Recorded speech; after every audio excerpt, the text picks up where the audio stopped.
ஆசிரியர்கள் அனைவருக்கும் வணக்கம். மிக மிக முக்கியமான செய்தி. டெட் பாஸ் மதிப்பெண் அனைவருக்கும் 60 என அறிவிக்கப்பட வேண்டும் அப்படின்ற நீதிமன்ற வழக்கு குறித்து வெளியாகக்கூடிய சில மிக முக்கியமான தகவல்கள் பற்றி தான் இந்த வீடியோவில் பார்க்க போகிறோம். அது முன்னாடி நம்ம சேனலுக்கு புதிய பார்வையாளர்களாக இருந்தீங்கன்னா மறக்காமல் சப்ஸ்கிரைப் பண்ணிக்கோங்க. பக்கத்தில் இருக்கிற பெல் ஐக்கானை கிளிக் பண்ணிக்கோங்க. அப்போ தான் டிஆர்பி மற்றும் பள்ளிக்கல்வித்துறையிலேருந்து எந்த ஒரு அப்டேட் வந்தாலும் உங்களால் மிஸ் பண்ணாமல் பார்க்க முடியும். சரி, ஓகே, வாங்க வீடியோக்குள்ளே போகலாம். இந்த கேஸ் பொறுத்த வரைக்கும் என்ன நடந்துட்டுருக்கு அப்படின்னு சொல்லிட்டு நிறைய பேர் தொடர்ந்து நம்மக்கிட்ட மெயில் பண்ணி கேட்டுட்ருக்கீங்க. சார், ஆக்சுவலாக வாட் இஸ் த ஸ்டேட்டஸ், என்ன நிலையில் இருக்குது கேஸு, 60ங்கிறது பாஸ் மார்க்கு வாய்ப்பு இருக்கா இல்லையா அப்படிங்கிற மாதிரி தொடர்ந்து கேட்குறீங்க. ஸோ என்னங்கிறது தெளிவாக பார்த்துடலாம். ஸோ இந்த டெட்டு நீதிமன்ற வழக்கு சரிங்களா, இந்த டெட்டு நீதிமன்ற வழக்கு பொறுத்த வரைக்கும்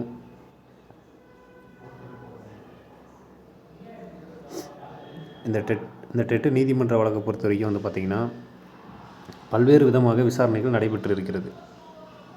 சரிங்களா, ஆல்ரெடி வந்து பார்த்தீங்கன்னா கேஸ் வந்து விசாரணைக்கு வந்தது. இது வரைக்கும் 3 முறை இந்த கேஸ் வந்து விசாரணைக்கு வந்திருக்குது. 3 முறையிலுமே வந்து பார்த்தோம்னா முதல் 2 டைம் வந்து பார்த்தோன்னா கேஸ் வந்து நீண்ட வரிசையில் 100க்கு மேலே இருந்ததுனால 100வது வழக்கு, 120வது வழக்கு இந்த மாதிரிலாம் போயிருக்குது. அதனால் சரியாக விசாரணை வந்து டைம் இல்லாதனால அதை ஒத்தி வைக்கிறது, அடுத்த நாளுக்கு இந்த மாதிரி தான் நடந்துருக்கு. சரிங்களா, ஸோ ஆனால் கடைசி நடந்த விசாரணையில் வந்து பார்த்திங்கன்னா இருதரப்பு வாதங்கள் நடந்திருக்கு. ஒன்று வந்து ஆசிரியர்கள் தரப்பு, இன்னும் வந்து அரசு தரப்பு, இருதரப்பு வாதங்களையும் வந்து சொல்லியிருக்கிறாங்க. ஸோ இருதரப்புலையும் சொல்லியிருக்கக்கூடிய விஷயங்கள் வந்து என்னென்னா ஸ்ட்ராங்காக சொல்லியிருக்காங்க. 2 தரப்புலையுமே ஆசிரியர்கள் தரப்பு ஸ்ட்ராங்காக சொல்லியிருக்காங்க. 60ங்கிறது அனைவருக்கும் பாஸ் மார்க்குங்கிறது சமமாக வழங்கப்பட வேண்டும். ஏன் அப்படின்னா சிலருக்கு 60ங்கிறது வழங்கிட்டாங்க. அப்போ எல்லோருக்கும் பாஸ் வாய்ப்புங்கிறது சமமாக இருக்கணும். பணி நியமனத்தில் ரிசர்வேஷன் ஃபாலோ பண்ணுறது ஓகே, பட் பணி நியமனே இல்லை. ஒரு எலிஜிபிலிட்டி டெஸ்ட்டில் ஒவ்வொருத்தருக்கும் ஒரு பாகுபாடு இருந்ததுன்னா எப்படி இருக்கும்? ஒரே பள்ளிக்கூடத்தில் வேலை செய்கிறவங்க ஒருத்தர் 60 மார்க் பாஸ் மார்க்கும், இன்னொரு வந்து 75 மார்க் பாஸ் மார்க்கும் இருக்கும்போது அவங்களுக்குள்ள வேறுபாடு இருக்கும். சரிங்களா, அந்த வேறுபாடு களைய வேண்டும். அனைவருக்கும் ஒரே ஒரு பாஸ் மதிப்பெண் தான், அது 60 அப்படின்னு சொல்லிட்டு இருக்கணும் அப்படிங்கிறது தான் ஆசிரியர்கள் தரப்பு வாதமாக இருக்கிறது. ஏன்னா அரசினுடைய கொள்கை முடிவில் தலையிட முடியாதுன்னு சொல்ல முடியாது. ஏன்னா அரசு வந்து கொள்கை முடிவில் தலையிட்டு 75 அதாவது 82 75 அப்படின்னும் 60ன்னு மாற்றிட்டாங்க. ஸோ அரசு கொள்கை முடிவில் ஈடுபட்டாச்சு. அதனால் இனிமேல் அரசு கொள்கை முடிவில் நாங்கள் தலையிட விருப்பமில்லை என்று சொல்லி நீதிமன்றம் எதுவும் சொல்ல முடியாது அப்படிங்கிற மாதிரி இவங்களோட தரப்பு வாதங்களை முன்வைத்தாங்க. ஆனால் அந்த அரசு தரப்பு என்ன சொல்கிறாங்க, நாங்கள் ரிசர்வேஷனை ஃபாலோ பண்ணி தான் கொடுத்துருக்குறோம், ஓகேங்களா, சமூக நீதியை அடிப்படையாக கொண்டு தான் கொடுத்துருக்குறோம் 60 மார்க்குங்கிறது.